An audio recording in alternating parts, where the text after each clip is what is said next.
Congressman Bob Good from Virginia's 5th Congressional District joins us now. Congressman, good to have you with us, sir. Great to be with you, Vince. Thanks for having me again. Bring me back to yesterday. I know you gave some speeches on the floor. We just played some audio from it, but give us a sense of why it is that you decided it was time for McCarthy to go. Well, you have to go back to January, where, for 14 votes, I voted against Speaker McCarthy. And the thing that I most referenced was we could not continue the failures of the past, where when we were entrusted by the American people with Republican majorities, we passed all the major spending bills with predominantly a majority of Democrat votes. And the country just couldn't sustain that.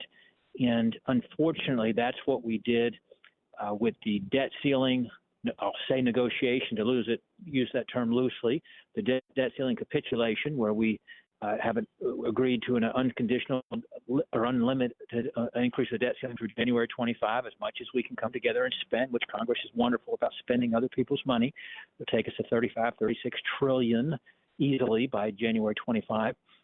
Then we failed to bring our 12 spending bills to the floor as Speaker, not even to pass them, but even to bring them to the floor, as Speaker McCarthy committed to do. And that was because he didn't want to keep his commitment to cutting back to the pre-COVID spending levels for non-defense discretionary, as he committed to do to become Speaker, and as he committed to the entire conference. And then he refused to allow us to bring our balanced budget that I helped pass out of our budget committee to the floor for a vote. That still has not happened. And then the culmination was failure theater repeated once again with the continuing resolution this past Saturday, where Democrats voted 209-1 in the House and 51-0 in the Senate to pass McCarthy's CR to keep all the Biden, Pelosi, Schumer policies that are destroying the country, spending that's bankrupting our kids and grandkids, in place for another 45 days to set us up for another CR 45 days from now on our way to an omnibus, all along to blame and to deflect and to say, oh, it's the conservatives' fault because they're so radical in their demands that they have consistently tried to hold me to cutting $100 billion out of a $2 trillion deficit this year, as he committed to do back in January. Congressman Good, one of the features of McCarthy's time as Speaker, it always felt like he was trying to keep conservatives at bay or to kind of toss some red meat out to convince them that he was on their side. An example of that I always think about is when he went to the border and threatened to begin impeachment proceedings against Alejandro Mayorkas. He said, resign or we will have to consider impeaching you. But up until this date, Alejandro Mayorkas is still in the job, and there is no impeachment proceeding against him. Is there? Yes, he does. He's good at theater. He's good at, speeches and that sort of thing. And right around the time when he was trying to become Speaker, he talked tough that we were going to impeach Mayorkas. We've heard nothing about that since from the Speaker. Just like when he thought, okay, I'm going to fail on the spending bills, maybe I'll have the impeachment inquiry, make it look like I'm actually going to follow through on that. And maybe that'll cause the conservatives to stop criticizing and attacking me or threatening me because I'm going to fail on the spending, the number one thing that's the responsibility of the House. Can I ask, Congressman, is that impeachment inquiry meaningfully different than the work that those three committees were doing in the first place? An official inquiry does give you greater subpoena power, greater investigative power. It makes it more difficult for the Biden administration to fail to respond to your efforts to conduct oversight. So you think it's legit? You think that there is something to that impeachment inquiry? I don't think if he had remained Speaker that he would have ever signed off on impeachment. But the inquiry is a tool to build the case more effectively. But you know what? We don't need more investigation to find out we got 7 million illegals in the country, 1.5 million of them the gotaways who don't want the free stuff that we're giving showering every other illegal. For that reason alone, he should have impeached or led us to impeaching Joe Biden. We're going to let that continue and just fuss about it a little bit and wring our hands and do nothing. He should have shut everything down until Biden secured the border. Fight for that. We're not going to get everything when you got one house of one branch of government, but you can get something.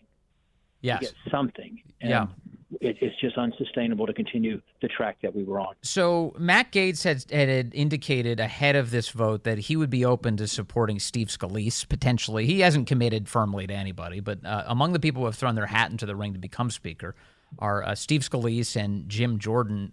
Congressman Good, could you see yourself supporting either one of those two men? Well, I will, out of respect to the candidates, I will not say that I might support one of them because that would probably make 150 of my upset colleagues right now say, okay, we can't consider them because good's for them. No, but in all seriousness, I want to see us vet the candidates, test the candidates, challenge the candidates, meet with them in small groups and individually between now and Tuesday's forum. Right. We're going to have a competition instead of a contest. A competition and a contest, not a coronation like we've had in the past, where you just rubber stamp the presumptive winner, the party choice, the leader's anointed person, so to speak. Yes. We're going to have a real contest. And frankly, that will unify us because we will have to come together. And as tough as it may be, and as despair as we may be when we enter the room, we'll have to get 218, hopefully 221, make it unanimous when we bring it to the House floor. And then we will all have a vested interest in that speaker's success because we will own that person because we voted for that person. Plus, the country needs the speaker to be successful. So we're not going to find the perfect person. It might not be who Vince would want or who Bob would want if you're going to pick one out of 435. But I guarantee they're going to be tougher, more of a fighter, have greater integrity, and more closely reflect the conservative base that's the center of the conference and be a partner with us to a greater degree than what we've had to this point with the leaders and the speakers in recent years. I guess so. I think there's about a half a dozen. I think that are putting out feelers and trying to throw their hat in the ring, and we'll see who actually emerges as formal candidates on Tuesday. Totally. But one of the things I'm kind of on guard for, and I imagine a lot of people are, is you throw Kevin McCarthy out for being an establishment guy who didn't keep his promises and didn't move to restore normal order to the House as much as he should have. There's going to be other candidates, I presume, who are basically very close to McCarthy, who will almost be carbon copies. And I don't know if Steve Scalise is that guy. I'm not sure if he is or not. I think a lot of people have a lot of good feelings for Steve Scalise, especially because of what he went through. A Democrat tried to murder him on a baseball field, and nobody likes to see that at all. But at the same time, we want to make sure somebody effective gets in there, don't we? We do indeed. And again, I don't want to talk about specific candidates prematurely. What is for me, I feel prematurely. But I will tell you that the unfortunate reality is with 221 that it takes to get 218 and the fact that to rise to some level of prominence and stature and influence and credibility with the conference in terms of position, unfortunately, you have to be part of the system. Yeah. And so it would be very difficult. Let's just throw a name out. Say a Chip Roy, a courageous conservative warrior who's one of the most effective members of Congress, in my view, or an Andy Biggs, what a principled leader he is. Those would have great difficulty, if not impossible, opportunity to become Speaker just because of the way that they have fought and they've challenged the establishment. They've challenged the status quo. So it'd be difficult for those to rise to that level. So we are probably have a pragmatic approach and realize, okay, let's have an upgrade.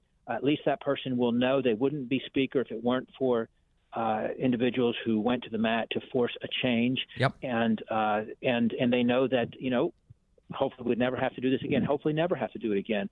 But if forced to, because they retrain the trust of the American people, then there's accountability there. Yeah, which is an important. Fear is a good motivator for everybody. For sure, and I know you're trying to avoid talking about specific candidates, but I can't help but say, at least for my part, that what you just described sounds a lot like Jim Jordan, the kind of guy who was a House Freedom Caucus founder. He's conservative. He's well liked on the conservative side of the aisle, the establishment side of the aisle. Clearly, the leadership likes him. He stood up for Kevin McCarthy and on the course of these past few votes, both to become Speaker and to defend him. I wouldn't be surprised if Jim Jordan becomes a leading candidate to become the next Speaker.